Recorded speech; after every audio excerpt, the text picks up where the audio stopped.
What's up mga ka-idol? Welcome back na naman dito sa akin channel.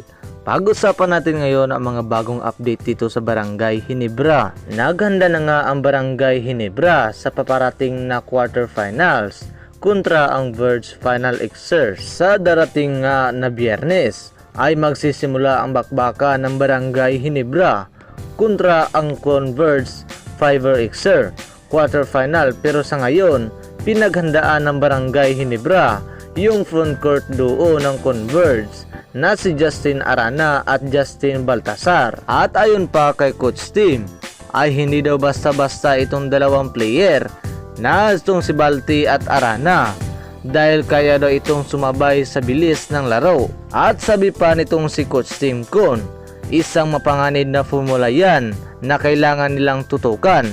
Kilala ang Converge Fiverr Xer na agresibong opinsa at walang paboran nga dipinsa. Kaya naman kinakailangan ng Barangay Ginebra na dublihin ang kanilang diskarte sa paglaro.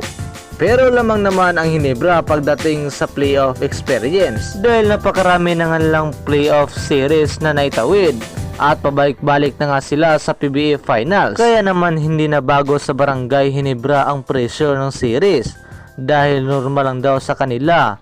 Pero di rin nila pwedeng maliitin ang Converge, dahil isa ito sa nakikita ni Coach Tim na dark horse ngayon. All Filipino, kaya naman magkakaroon na daw sila ng opportunity na tapusin agad ang quarterfinal series. Ay agad nga raw nitong tatapusin. Pero handang-handa na si Coach Tim at ang kanyang kupunan. Sinisigurado rin ng Barangay Ginebra na masasabayan nila ito. Mukhang sasabayan nga ni Coach Tim ang Converge sa palitan ng mga player, at isang magandang sign nga yan para sa Barangay Ginebra, dahil hindi sila aasa lang sa kanilang mga kasama. At ang napakaganda nga lang sa kanila mga idol, dahil hindi nga sila basta-bastang mapapagod hanggang dulo ng laro. At kung mapapansin natin mga idol, ay lumawak na nga ang rotation ng player ni Coach Tim. Hindi na siya ini-stick ng kanyang mga key player.